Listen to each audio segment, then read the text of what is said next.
Morning మంచి టిఫిన్కి లేదా ఈవినింగ్ టేస్టీ స్నాక్స్కి ఇలా అటుకులు ఉప్మా ఒకసారి ట్రై చేయండి. దీని హిందీలో పోహా అని కూడా అంటారు. ఇలా ఎలా చేసుకోవాలో స్టెప్ బై స్టెప్ చూద్దాం. అటుకులు ఉప్మా ఇది 6 మెంబర్స్కి చేస్తున్నాను. ఒక గిన్నె అటుకులు, దీన్ని జల్లడబట్టాలి. అంత డస్ట్ ఏమన్నా కిందికి వచ్చేస్తుంది.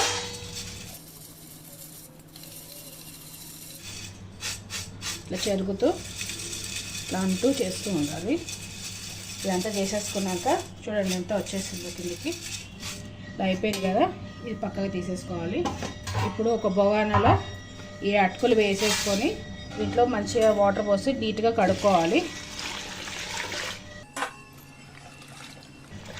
చాలా మురికి ఉంటుంది, ఫాస్ట్గా కడగండి, లేకుంటే నానిపోయి అది మెత్తగా అయిపోతుంది. చూడండి వాటర్లో ఎంత డస్ట్ ఉందో. ఇది ఒకసారి తీసేసుకోవాలి, మళ్ళీ ఒకసారి వాష్ చేసేసుకోవాలి. ఇది నీట్గా కానీ ఫాస్ట్గా కడగండి. ఈ నీళ్ళన్నీ పడేసేయాలి. వంపేసుకుంటున్నాను అంతా వాటర్ అంతా. రింగ్ వేసుకొని దానిపైన జల్లెడ పెట్టుకోవాలి. ఈ నీళ్ళంతా పిసికేస్తూ బాగా వద్దండి వాటరు. దీంట్లో వేసుకోండి, ఎక్స్ట్రా వాటర్ ఏమైనా ఉన్నా కిందికి వచ్చేస్తుంది. ఫాస్ట్గా చేసుకోండి, లేకుంటే ఇది రవ్వ ఉప్మా అయిపోతుంది, అటుకులు ఉప్మా కాదు. వాటర్ లెక్కలో నానిందంటే వేసుకునేటప్పుడు ఇట్లా అని వేసుకోండి, అంతా తీసి ఇట్లా అక్కడెక్కడ అంతా అంటూ వేసుకోండి. ఒక దగ్గర కుప్పలాగా వేసుకోకండి.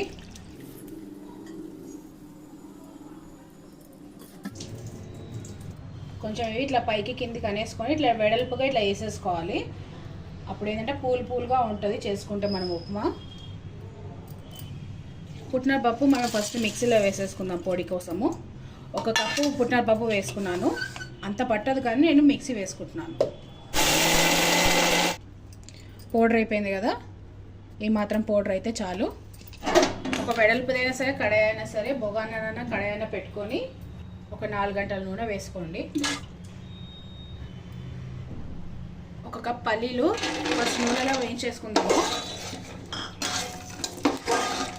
మంచిగా బ్రౌన్ కలర్ కావాలి, లో ఫ్లేమ్లో మంచిగా వేయించుకోండి. పల్లీలు మంచిగా వేగుతున్నాయి.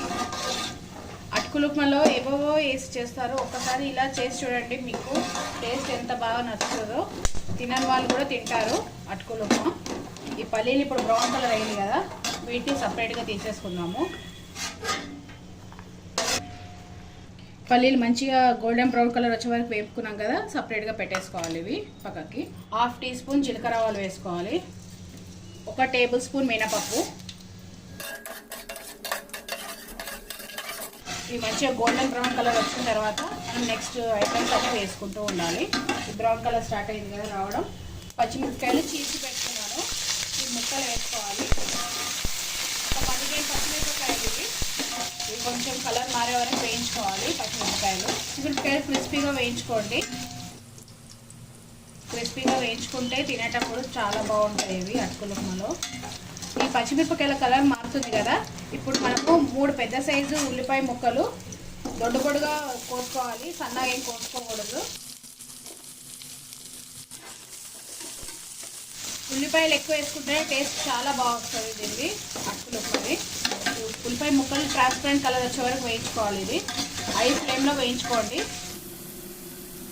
మధ్య కలుపుతుంటే అన్ని సైడ్స్లో మంచిగా వేగుతుంది. ఫాస్ట్గా కావాలని ఉప్పు పసుపు వేస్తారు, దీంట్లో అట్లా ఉప్పు పసుపు ముందే వేయొద్దు. అది కర్రీలాగా అయిపోతుంది, ఉల్లిగడ్డలు కూలబడిపోయి మెత్తగా అయిపోయి గ్రేవీ లాగా అవుతుంది. అట్లా కావద్దు, కొంచెము క్రంచీగా ఉండాలి. ఉల్లిపాయలు అంటే నూనెలో వేపుకోవాలి కొంచెం కలర్ మారే వరకు.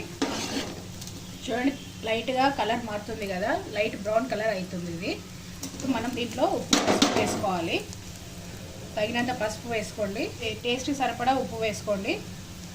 నేను 1/4 టీ స్పూన్ ఇక్కడ పసుపు వేసుకున్నాను, 1 టీ స్పూను ఉప్పు వేసుకున్నాను.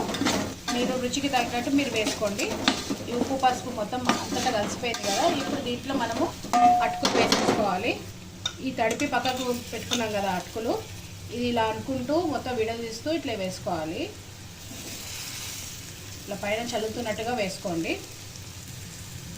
మంట లో ఫ్లేమ్లో పెట్టేసి ఇవన్నీ వేసుకోండి. ఇది మొత్తం వేసేసుకొని కలిపేసుకుంటే విడిపోతుంది ఇది. ఇది ఆయిల్లో మనం కలుపుకున్నాక అంతా విడిపోయి పూల్ పూల్ అవుతుంది. అన్నం రైస్ ఎలా ఉంటుందో అలా అయిపోతుంది.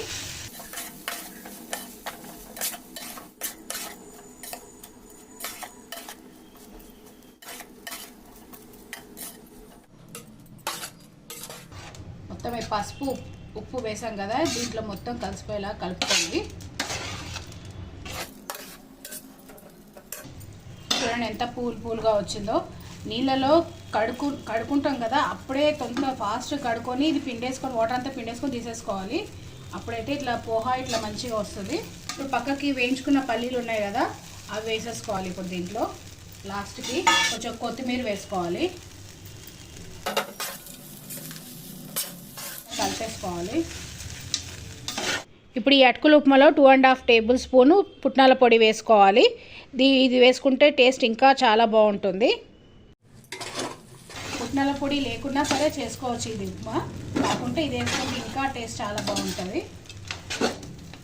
ఈ పుట్నాల పొడి వేయడం వల్ల ఏమనేవి అటుకులు అంటుకొని ఉండలాగున్నా విడిపోతుంది, ప్లస్ టేస్ట్ కూడా చాలా బాగుంటుంది. ఈ సీక్రెట్ ఇంగ్రీడియంట్ ఇది కంపల్సరీ వేసుకుంటే ఇంకా మంచిగా ఉంటుంది. ఇలా చూడండి ఎలా అయిందో. ఫాస్ట్గా కలిపేసుకొని హై ఫ్లేమ్లో ఒక 5 మినిట్స్ ఇలా అనేసుకుంటే అయిపోతుంది. కలిపేసుకుంటే అటుకులు ఉప్మా రెడీ అయిపోయింది. స్టవ్ ఆఫ్ చేసుకొని సర్వ్ చేసుకుందాము. ఈవినింగ్ స్నాక్ లాగా కానీ మార్నింగ్ టిఫిన్లో కానీ ఈ విధంగా చేసి పెట్టండి, చాలా టేస్టీగా ఉంటుంది. ఇష్టంగా తింటారు తినని పిల్లలు కూడా. దీంట్లో కంపల్సరీగా మిక్చర్ వేయండి. దీంట్లో బూందీ ఇంకా దాల్మోట్ కాంబినేషన్ చాలా బాగుంటుంది. దీనిపైన మెయిన్ సీక్రెట్ ఇంగ్రీడియంట్ అంటే పచ్చి కొబ్బరి అండి. పచ్చి కొబ్బరి తురుము వేసుకోండి. ఇది మీరు తినేసి ఎలా ఉందో కామెంట్లో చెప్పండి. టేస్ట్ మాత్రం మీరు ఎప్పుడు చేసుకున్న ఉప్మా కాకుండా ఇది వెరైటీగా డిఫరెంట్గా టేస్ట్ మాత్రం చాలా బాగుంటుంది. కలర్ఫుల్గా ఉంది. ఇది ఒక చాట్ లాగా కూడా అయిపోతుంది వాళ్ళకి. టిఫిన్ ప్లస్ చాట్ లాగా కూడా అనిపిస్తుంది. ఇది చూడంగానే అట్రాక్ట్ తోటి పిల్లలు తీసుకొని తింటారు. Thank you for watching video.